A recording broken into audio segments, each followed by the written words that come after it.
Hello. I hope it's okay to call you Heather. Honestly, I was a bit uncertain about how we should address each other. You know, it's sometimes hard to find the right way to address the mother from uh, the other family. There's no real standard or rules for this, is there? It can feel awkward. Yes, that's perfectly fine with me. Hello, Bethany. It's good to finally talk. Yes, the venue for our children's wedding has been decided, or so I heard. It seems like they're still figuring out the exact date, though. It's quite the process, isn't it? That's true. I'm so glad to hear they've managed to decide on the venue. At least now we have one less thing to worry about, with all the other arrangements they still have to make. I heard they're planning to register their marriage next month, around the time of my daughter's birthday, which I thought was a nice touch. I just hope the wedding day itself goes smoothly and that we're blessed with beautiful weather for it. Are you really planning on attending the wedding, though? Excuse me? I wasn't expecting that question. I apologize if I took you by surprise, but I reached out because there's something specific I wanted to discuss. To be completely honest with you, Bethany, I don't think it's appropriate for you to attend the wedding. I don't quite understand. Why would you say such a thing? Well, I'll be completely open with you since there's no point in hiding my thoughts. I don't want to be in a situation where anyone in my family or in my social circles sees you as a part of our family. It's honestly embarrassing, Bethany, to be associated with you. Is it because I'm a single mother? Are you judging me because I raised my daughter alone? It's not just that, Bethany. I'm also in a position where I don't have a husband around, but that's not exactly the issue here. Unlike your situation, my husband and I went our separate ways only after our son was well into adulthood. In your case, if I remember correctly, your husband passed away when your daughter was still quite young and you ended up raising her alone, correct? Yes, that's true. But I have to say, I suspected that you might have some reservations about me, Bethany. I never imagined it would be to this degree, though. Do you really dislike me this much? If not, you as a person, it's more about your background, particularly your education.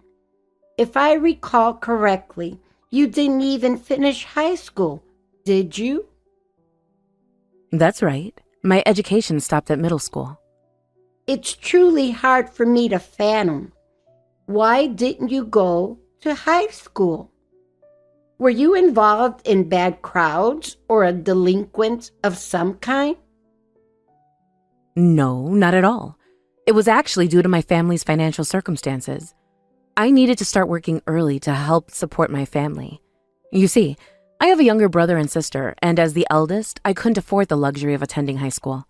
My family simply didn't have the means. It's honestly astonishing that you were able to find someone willing to marry you, considering marrying someone who hasn't even completed high school is almost unimaginable to me.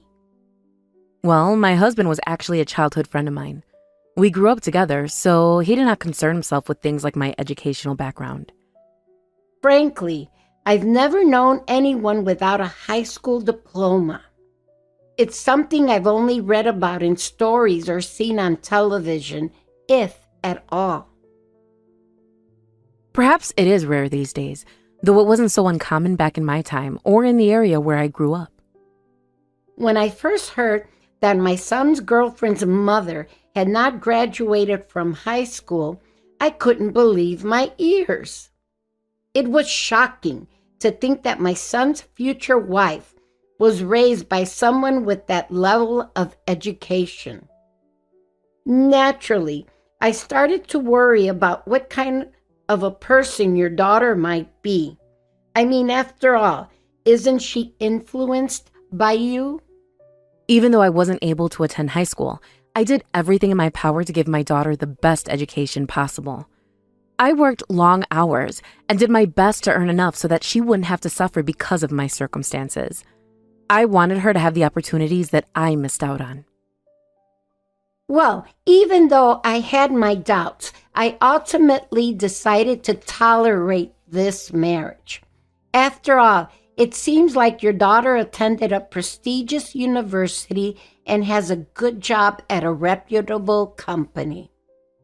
But having an uneducated mother as part of our family, someone who hasn't even finished high school, is something I find very hard to accept. So, essentially, you're saying that my presence in your life and the family is unwelcome? I must say, for someone with no formal education, you have a way with words, Heather. But yes, that's exactly what I'm saying. As someone who only completed middle school, I don't believe you should attend the wedding. I don't want someone like you associated with my family. And certainly don't want you appearing in photos or being at the ceremony where people might wonder who you are and what your background is. I like to keep you as a distant from my family as possible. Well, if that's how you feel, you can rest assured. I never intended to attend the wedding in the first place. Oh, really? That's actually such a relief. You have no idea how anxious I was at the thought of you being there and mingling with everyone. It's a load off my mind so that you'll stay away. I'm not concerned about what you think of me, Bethany. You can hold any opinion you want. But please, I only ask that you welcome my daughter with an open heart and treat her kindly. She has no control over my background.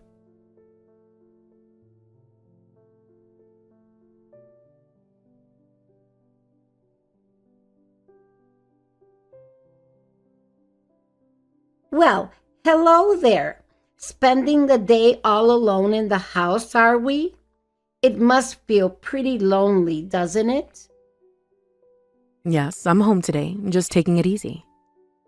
Do you even know what today is? No, not particularly. Is there something special about today? Oh my, did you completely forget the date since you weren't planning to attend anyway? Today is the wedding day, my son's wedding day. Imagine not being able to see your one and only daughter walk down the aisle. How utterly pitiful. I see. Well, you sound like you're enjoying yourself immensely. Well, of course, it's my son's wedding day. What else could I be? I'm positively thrilled. In fact, I'm just about to head out to the ceremony now. But don't worry, I'm entirely heartless. I'm generous enough to send you a few photos later so you can see what you missed out on. Photos, You think you'll be able to get some good shots? You do know that the ceremony is already over, don't you? Excuse me? What are you talking about? Don't be ridiculous. The wedding is today. There's no way I would have missed the date. Actually, no. The wedding was yesterday. I could send you a photo if you'd like. In fact, I've got a nice one right here on my phone with me, the groom, and the bride. All three of us together. Would you like to see? Are you out of your mind? You weren't supposed to be attending the wedding at all. So what are you saying? How could you possibly be in the photo from the ceremony? Well, considering that you weren't there, I didn't see any problem with attending myself. The only one who seemed to have an issue with me being there was you, not anyone else.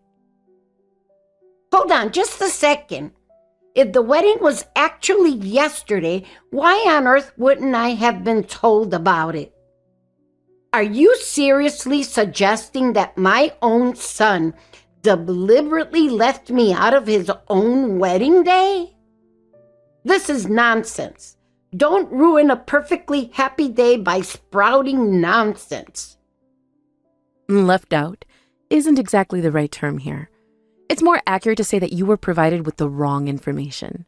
The date you were told, it was fake. There's just no way that could be true. Why would my son possibly do something so absurd? Well, despite your confidence, you clearly didn't know the correct date, did you? Let me guess. You went all out with preparations.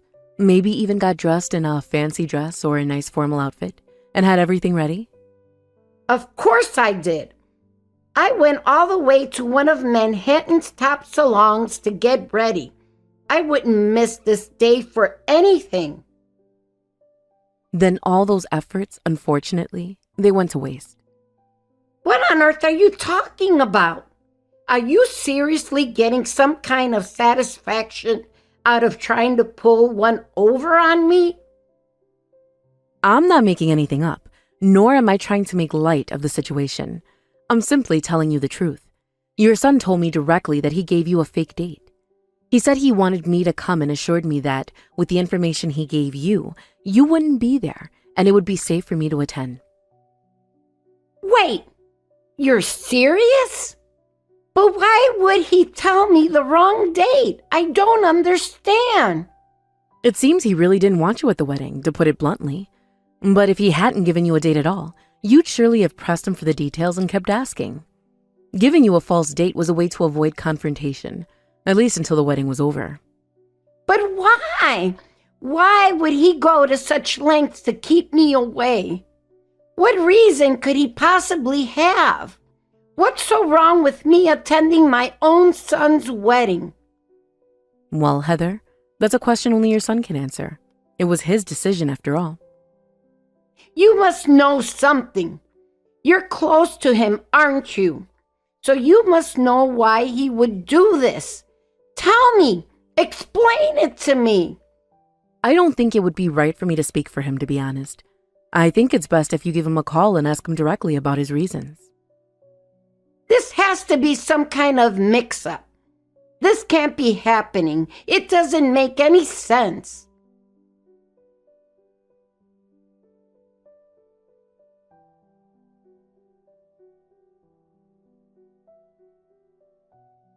What in the world happened to my son? How did things turn out this way? Why is he treating me like this? Did you say something to him? Did you influence him somehow? Tell me what happened. Didn't you hear it from him? He's been saying it over and over again. He's going to sever ties with you completely. He made it very clear that he doesn't want you in his life anymore. Yes, I heard it. I've heard nothing but that. All he keeps saying is that he wants nothing to do with me anymore. That I'm not even his mother anymore. Every time I try to talk to him, he just shuts me out. I don't understand what went wrong. I've tried so hard for him. Why is he saying that now? What did I do to deserve this? Well, you must realize it's not just about one thing. It's the culmination of everything. He's not just rejecting you for no reason. Maybe you haven't been able to see it, but everything he's doing right now is an attempt to break free from years of emotional weight you've put on him. He's been carrying this burden all his life. And now, he's finally reached the point where he feels like he has to cut ties to heal. It's not something that just happened overnight. I raised him. I gave him everything. I made sure he had everything he could possibly want or need. I was there for him every step of the way, and now he's treating me like this? How could he? How could he turn his back on me like this? I did nothing but love him. I sacrificed so much for him, And now this is the thanks I get? Maybe he didn't feel that love in the way you intended. Maybe, for all your sacrifices, he felt like it was all done with conditions, like you were controlling him. Maybe you never gave him the space to be his own person, and that made him feel trapped. It's easy to forget, but when someone doesn't feel accepted or respected, no matter how much you give them, it hurts. Trapped? I've always given him everything. I gave him love, security, a home. I kept him safe. What else is a mother supposed to do? Why can't he see that? Maybe he sees it differently. You gave him everything, but maybe you never gave him the respect or independence he needed. Maybe you never let him make his own decisions, always telling him what was best for him. He's an adult now, and maybe, for him, being constantly told how to live was too much to bear. I didn't tell him what to do. I just wanted to guide him. I was trying to protect him, to make sure he didn't make the same mistakes I made. How could that be wrong? I don't understand. I love him. I cared for him. Isn't that what a mother is supposed to do? A mother is supposed to protect her child, yes, but she's also supposed to respect them as they grow and mature. She's supposed to trust them enough to let them make their own choices, even if they don't always align with what she wants. That's the hardest part of being a mother, letting go. And maybe that's what you never learned to do. Let go. You want me just to let go? Let go of my own son? After everything I've done for him? After all the love I've given him? You're telling me that the answer is just to walk away and let him live his life without me. You want me just to accept that? I'm not saying you should just walk away, but sometimes a mother has to let her child go. Let them figure out things on their own. Stop trying to control their life. You're not the only one who's hurting here. He's been hurt by your actions too, even if you didn't mean to.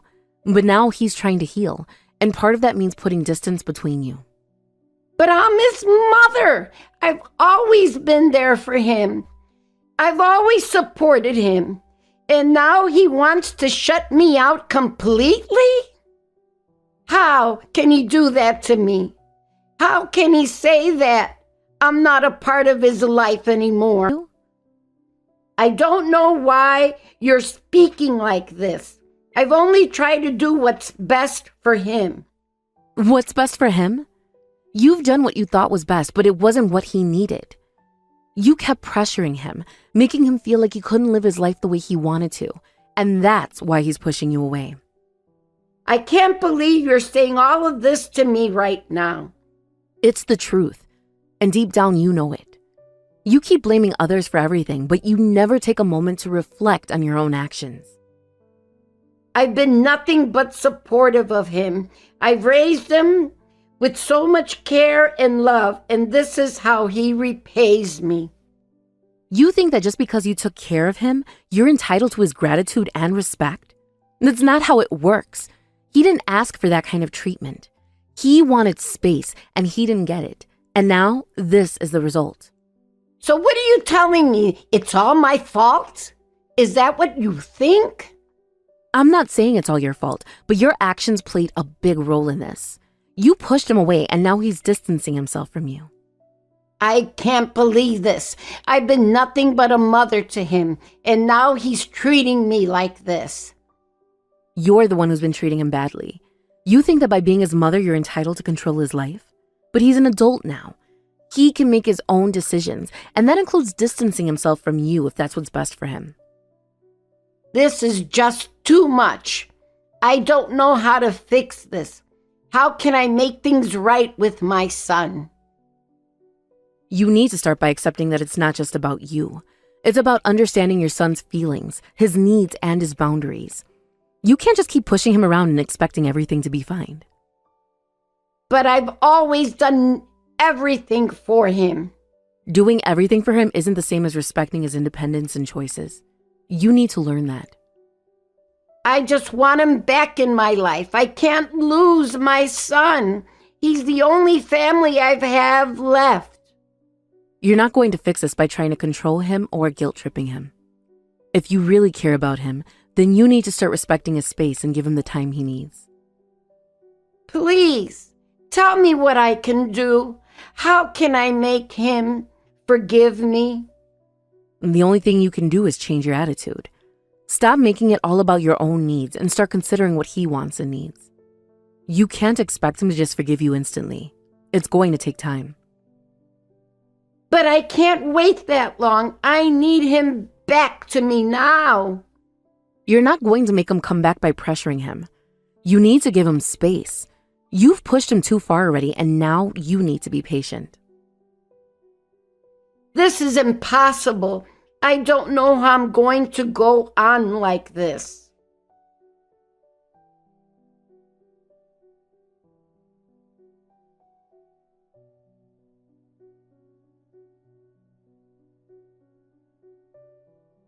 After that, my daughter's married life has been absolutely perfect. It has been smooth sailing from the start, and not long after they got married, they were blessed with a child. This child, a healthy and lively little boy, became my first grandchild, and it was a moment of pure joy for me. There is something deeply special about becoming a grandmother, especially when you hold your very first grandchild in your arms. I was overjoyed to see this new generation of our family begin. However, my daughter and her husband have made the decision to not inform Bethany about the baby. They haven't even told her that the child was born, and it seems they have chosen to keep the fact that they had a baby completely from her. It's a strange decision, but I understand their reasoning. It seems they want to keep her from the knowledge that there is now another member of the family. As time goes on, my grandchild will likely be raised with the understanding that there is only one grandmother in his life. My daughter's child will grow up never knowing about Bethany, and that is the way it will be. I am sure they will explain to him that there is only one grandmother, and that will be the family dynamic. While this decision might seem unusual to some, for me, it brings a sense of peace. The truth is, if Bethany were around, I worry that she might say things to my grandchild that aren't necessary. Her presence could complicate things, and I think it would make things harder for everyone involved. So, in all honesty, I think this is for the best. I don't want my grandchild to have to deal with unnecessary complexities in his young life. As for my son-in-law, I have always had a good relationship with him. He treats me well, and he's always been kind to me, which I truly appreciate. What's more, he has started calling me mom, just like my daughter does. It's a small gesture, but it means a lot to me. It makes me feel as though I have another son, someone who cares for me in a way that I had hoped for. Although my son-in-law doesn't have a high level of formal education, I've never once felt that this mattered. What really matters to me is the love that surrounds me, not the letters after a name or titles on a certificate. My daughter and her family bring me happiness and a sense of belonging. Their love is far more valuable than anything material, and it fills me with gratitude. When I think about my life, I realize that despite all the hardships I faced, I am truly blessed. It was hard for me at times, but seeing my daughter happy and in love, building a family of her own, makes all the struggles feel worth it. I can't help but feel proud of her and the life she's created for herself. And when I hold my little grandchild, I can't help but feel that all the years of hard work, the emotional and physical exhaustion have been rewarded.